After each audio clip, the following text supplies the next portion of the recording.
Baik, Ibu. Bagaimana kabar kalian hari ini anak-anak? Baik. Puji Tuhan kalau kalian semua dalam keadaan baik-baik saja ya, dalam keadaan sehat. Sebelum kita mulai pelajaran kita pada pagi hari ini, anak-anak coba deh lihat kiri kanan di bawah lantai ada sampah, tisu, kulit permen, coba lihat.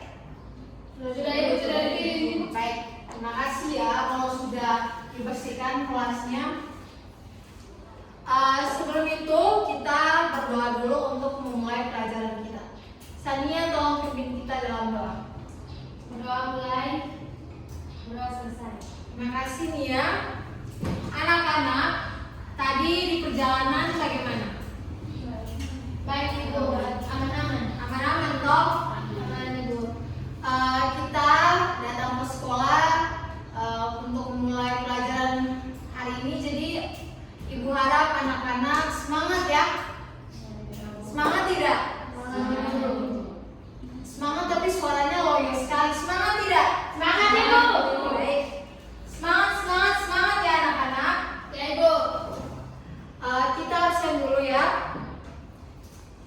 Sania, ada Ibu. Eka, Ada, Ibu. Ecin, ada Ibu. Baik. Terima kasih. Sebelum memulai materi kita yang baru, Ibu ingin bertanya, anak-anak ingat tidak materi kita minggu lalu tentang apa? Kita membahas apa? Proklamasi, Bu. Salah. Siapa lagi yang bisa menjawab? Ingat, siapa yang ingat materi kita minggu lalu? Ibu. Baik. Terima kasih Arsi. Kita minggu lalu membahas Rengas Dengklok, tapi di garis besarnya saja ya anak-anak. Hari ini kita akan mendalami materi tentang peristiwa seputar proklamasi yaitu Rengas Dengklok.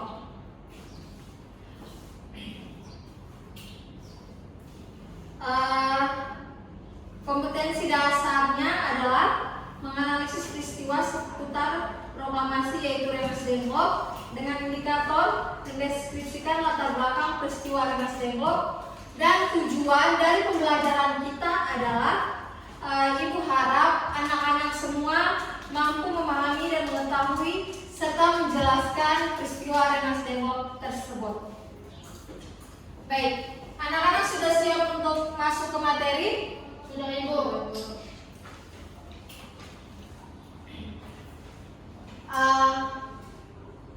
Login. Anak-anak pernah mendengar tidak kata Rengas Dengklok? Pernah. Dengar di mana nih? Di sekolah. Tanpa melihat materi yang Ibu berikan, coba anak-anak jelaskan secara garis besar Rengas Dengklok. Apa itu Rengas Dengklok? Siapa yang bisa tanpa melihat dari PPT yang Ibu tampilkan? Siapa yang bisa? Sania. Baik, yang angkat tangan, Sania. Peristiwa Rengas Dengklok merupakan aksi penculikan terhadap Soekarno dan Muhammad Hatta yang dilakukan oleh sekelompok pemuda. Baik, tepuk tangan untuk teman kalian. Baik, jadi Rengas Dengklok adalah peristiwa penting yang menjadi salah satu cikal bakal lahirnya proklamasi pada tanggal 17 Agustus 1945. Rengas Dengklok ini merupakan aksi penculikan atau pengamanan terhadap Soekarno dan Hatta di Rengas Dengklok. Rengas Dengklok itu sebuah tempat kecil di Karawang di daerah Jawa Barat.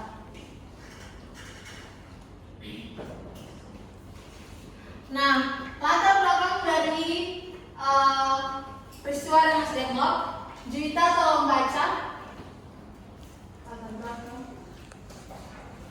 Setelah Jepang dalam Perang Dunia Kedua sudah hampir pasti selesai, bom atom dijatuhkan di Hiroshima dan Nagasaki. Pertemuan Golongan Muda pada malam tanggal 15 Agustus 1945, setelah mendengar berita bahwa Jepang telah menyerah, Golongan Muda mengadakan pertemuan di Jakarta Mereka memutuskan untuk mendesak Soekarno dan Hatta agar segera memproklamasikan kemerdekaan Indonesia. Baik, terima kasih Juwita. Jadi Ibu akan menjelaskan bagaimana peristiwa Rengas Dengklok ini terjadi. Jadi pembelajaran kita hari ini seperti storytelling. Jadi Ibu akan melakukan storytelling bagaimana peristiwa Rengas Dengklok ini terjadi. Jadi pada tanggal 15 Agustus 1945 ada desas-desus bahwa Jepang menyerah tanpa syarat kepada Sekutu. Nah, pada saat itu berita tersebut masih simpang siur, tidak jelas, masih menjadi kabar burung yang masih menjadi kabar yang ya belum diketahui kepastiannya. Jadi para pemuda yang bekerja di kantor pemerintahan Jepang mendengar kabar tersebut dan mereka berpikir, Jepang sudah menyerah, bagaimana kalau kita segera memproklamasikan kemerdekaan kita supaya kita tidak menjadi tahanan lagi, kita tidak dijajah lagi, seperti itu. Jadi pada saat itu golongan muda yang mendengar berita simpang siur tersebut melakukan rapat dan akhirnya mereka menemui Soekarno dan Hatta. Namun pada saat itu Soekarno dan Hatta menolak. Mereka menolak karena kalau mereka gegabah maka akan terjadi kesalahan, dan jika mereka memproklamasikan kemerdekaan pada saat itu namun gagal, maka kesempatan keduanya akan lebih sulit dibandingkan dengan kesempatan pertama. Jadi Soekarno dan Hatta menolak untuk melakukan proklamasi kemerdekaan, untuk melaksanakan proklamasi kemerdekaan pada saat itu.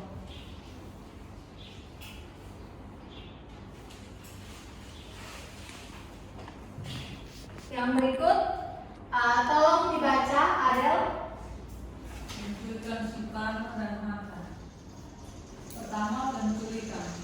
Pada pagi hari tanggal 16 Agustus 1945, golongan muda yang dipimpin oleh Sukarni, Wikana, dan Cairul Saleh menculik Soekarno dan Hatta dari kediaman masing-masing di Jakarta.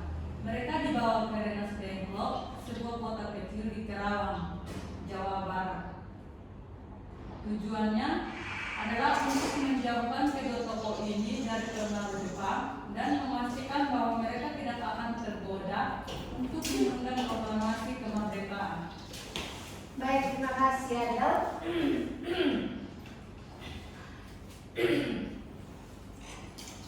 Pada tanggal 15 Agustus pada malam hari, golongan muda tersebut bertemu dengan Soekarno dan Hatta untuk meminta segera diproklamasikan kemerdekaan Indonesia. Namun mereka tidak mau karena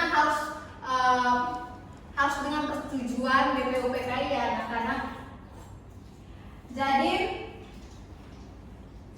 Sultan Syarif kemudian kembali ke golongan muda dan mereka melakukan rembuk lagi, mereka rapat lagi.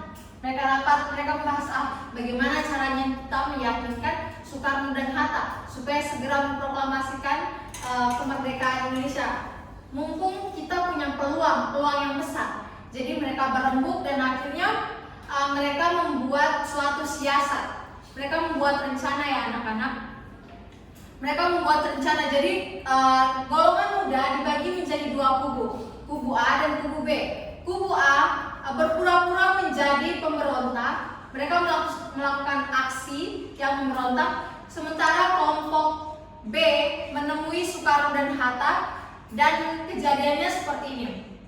Kelompok A melakukan pemberontakan, kemudian kelompok B itu bertemu Soekarno dan Hatta, seolah-olah mereka ini sementara was-was, mereka ini takut kalau Soekarno dan Hatta dicurigai sebagai cikal bakal dari pemberontakan tersebut. Takutnya Soekarno dan Hatta dicurigai menjadi dalang, dicurigai oleh Jepang.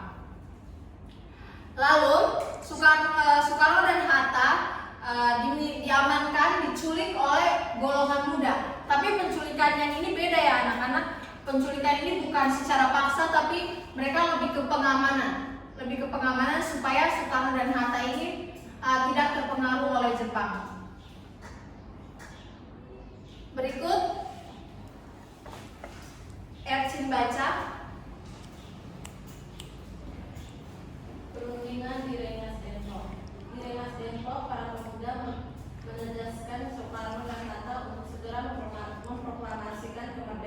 tanpa menunggu persetujuan dari Jepang. Soekarno awalnya rencana ini menghindari kekacauan dan pertumpahan darah. Namun setelah perdebatan panjang, akhirnya dia bersedia mempertimbangkan tuntutan para pemuda. Baik, terima kasih Ecil. Nah, setelah sampai di Karawang, setelah sampai di Rengas Dengklok, para pemuda dan Soekarno mereka berdiskusi lagi.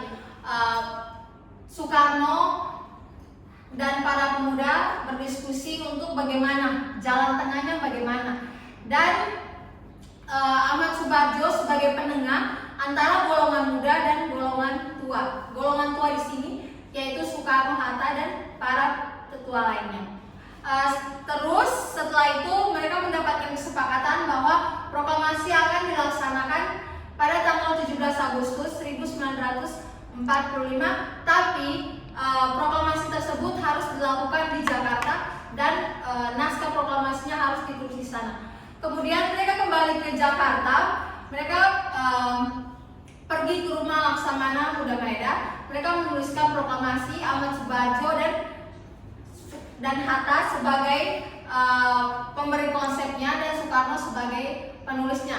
Teks proklamasi tersebut kemudian diketik oleh Said Temeli dan akhirnya pada pagi hari di Jalan Pegangsaan Timur, Soekarno dan Hatta mewakili bangsa Indonesia membacakan proklamasi tersebut. Dan akhirnya Indonesia resmi merdeka dan proklamasi resmi dibacakan pada tanggal 17 Agustus 1945. Jadi, apa yang anak-anak pahami tentang materi kita hari ini? Apa yang anak-anak bisa pahami?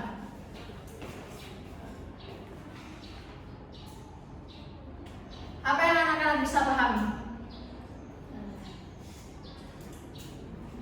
Nah, anak-anak, ini teks proklamasi tulisan tangan Soekarno dan ini ketika saya Temeli.